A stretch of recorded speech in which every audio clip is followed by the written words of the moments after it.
Welcome to the Deep Dive. Today, our mission, it's really zeroing in on a situation that's got a lot of people talking. It's the AFC West race. Yeah, and specifically the Kansas City Chiefs, Yeah. because, well, they're losing it right now, which is surprising, to say the least. Exactly. We're digging into a whole bunch of sources looking at this team. They're sitting at 5-4, just came off their bye week, and things feel a bit shaky. And that 5-4 record, that's what makes this next game such a huge test. It's really a test of a legend, Coach Andy Reid. For years, everyone, not just Chiefs fans, but anyone watching the league has sort of banked on his whole philosophy, especially after a bye. Right. That post-bye magic. Exactly. Yeah. So the big question we're examining is, can that magic, that incredible historical success he has coming off a week's rest, can it actually pull this Chiefs team out of its current, slump and keep their division title hopes alive? It's a huge ask because this isn't just, another game against the Broncos.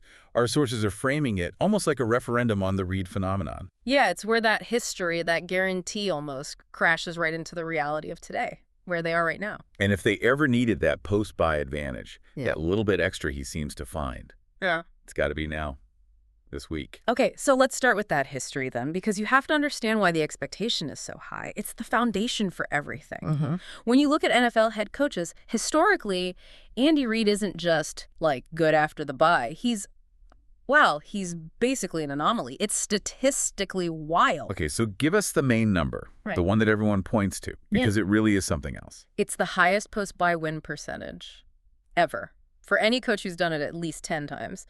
Regular season games, coming off a bye week, Andy Reid is 22-4. 22 wins, only 4 losses. Yeah, just think about that.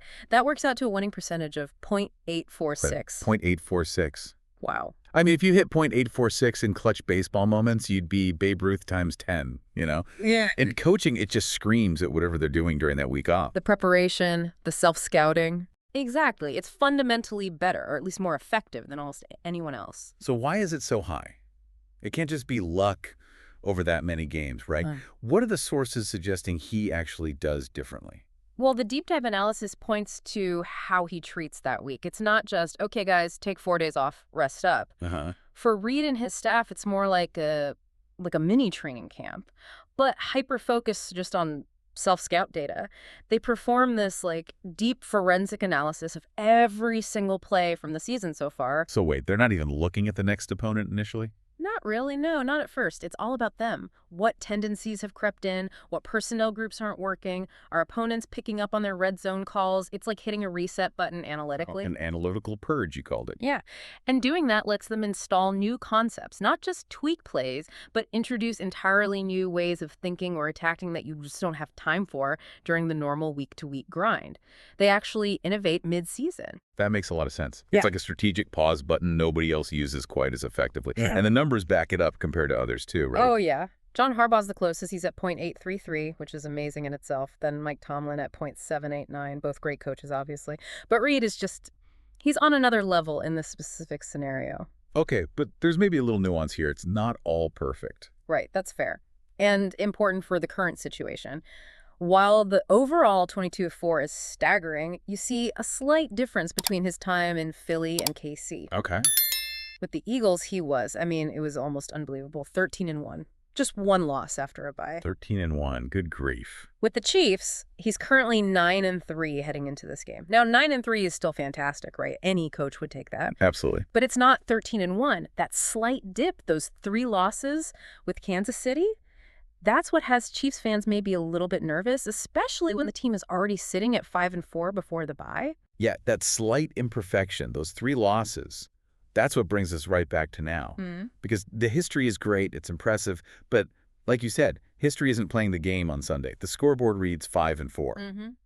So let's pivot to that reality, the situation they're actually coming back to. And the analysis from our sources here is pretty blunt. They're stressing that getting a win right out of this bye is, it's critical to the rest of Kansas City's season. Critical. Not just important. Critical, because they're looking at potentially falling below .500, which is it's almost unthinkable for this Chiefs era. They simply cannot afford to drop to 5-5. Okay, so let's talk about why they're 5-4. It's not just bad bounces. Yeah. What were the specific things they were likely trying to fix during that intense self-scout week? Yeah, good question. The sources highlighted a few recurring issues, especially in the games they lost. First, penalties. Just way too many penalties, killing drives, putting them in terrible down and distant spots. Right, the self-inflicted wounds. Exactly. Second, and maybe the biggest one lately, the turnover differential. It's completely tanked in the last month or so. When they lose the turnover battle, they tend to lose the game. Simple as that. Okay. Penalties, turnovers. Anything else major? Yeah, the third thing mentioned was tackling. Just basic tackling efficiency seems to have dropped off. They're allowing more yards after contact, more explosive plays that kill momentum, even on plays where the initial defense was okay. So, fundamental stuff. Yeah. Penalties, turnovers, tackling. The bye week was supposed to be about getting back to basics, fixing those core problems. That's the idea. That's what REID'S bye-week process is supposed to address. Okay, so that context is crucial. This isn't a team that was flying high and just needed a rest. This is a 5-4 team with real, identifiable flaws they hope to patch up. And now, test number 1 is deploying those fixes immediately against a division rival. A division rival that's currently leading the division. Which brings us to the standings, and man, this picture is just... it's upside down from what we're used to seeing. Yeah, normally the Chiefs are the ones everyone's chasing. Not this year. Not right now, nope. They are definitely the chasers. Okay, so let's lay it out clearly for you listening. Heading into this game, the surprising leader in the AFC West is the Denver Broncos. They're sitting at 8-2. 8-2. Then right behind them, the Los Angeles Chargers playing well. They're 7-3. Which leaves the Chiefs at 5-4. That's 2.5 games behind Denver as they head into this game on Sunday. 2.5 back. And if you look at the whole AFC playoff picture, the Chiefs are currently on the outside looking in. Which is just... yeah. It's a totally unfamiliar territory for them in recent years. A loss here, it's not just another L on the record. It puts them potentially 3.5 games behind Denver. Plus, Denver would get the head-to-head tiebreaker advantage, at least for now. Right. It could make winning the division incredibly difficult, maybe even put it nearly out of reach before we even get to Thanksgiving. The urgency is massive. And it raises that interesting question again. REID'S formula, that post by Magic. It seems to work best when he's refining a team that's already pretty good, right? Making tweaks. Yeah. Can it work just as well when the team is, frankly, trying to fix fundamental flaws and just claw its way back to being consistent? The pressure isn't just let's secure a better seed. It's let's not miss the playoffs and let's not lose the division for the first time in a decade. And the first hurdle, the immediate test, is this road game against that division leader, the Broncos, in Denver.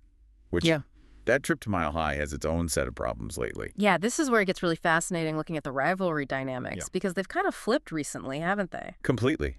For years, Chiefs versus Broncos, especially under Reid, was almost a foregone conclusion. What was that streak? It was 16 straight wins for Kansas City over Denver. 16. It was just automatic. Pencil in 2 wins. That feels like ancient history now, doesn't it? Because that dominance is gone. It really has evaporated. If you look at just the last 3 times they've played, Denver's won 2 of them. 2 of the last 3. And specifically playing in Denver. The Chiefs haven't won there since the 2022 season. Right. The Broncos have figured something out, at least at home. Defending their turf. It's turned into a bit of a home curse for KC lately. And Denver's playing with confidence now, aren't they? They seem to have found an identity. They really are. It's kind of a gritty, disciplined style, good defense, especially tough to play against in that thin Denver air. They're not beating themselves, which is maybe what the Chiefs have been doing. And there was that one detail in the sources that really hammers home how close things are now, how shaky KC's hold on this rivalry has become. Ah, you mean the blocked field goal? Yeah.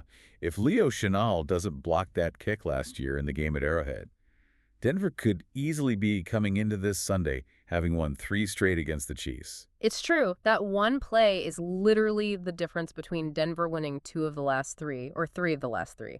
That's how tight it's become. Just razor-thin margins now. Now, we should add the context, right? One of those recent Denver wins, the one last year, it was against mostly Chiefs backups.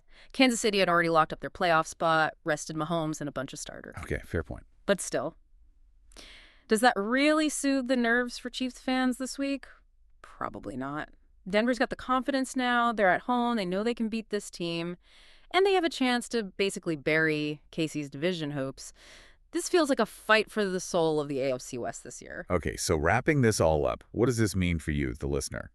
This is really that moment, isn't it, where we see if that historical edge, that .846 post-buy win rate, Yeah, that organizational advantage. if it actually holds up when the team itself is maybe more vulnerable than usual, has clear flaws, and is playing arguably its most important rival on the road with the division potentially on the line. The Chiefs desperately need this win. They need to break that little losing streak they have going in Mile High and keep their shot at a 10th straight division title alive. It feels massive. It is massive. And, you know, Reid's .846 number, that incredible percentage, it's built on 26 games, 26 examples of brilliant preparation paying off. Right.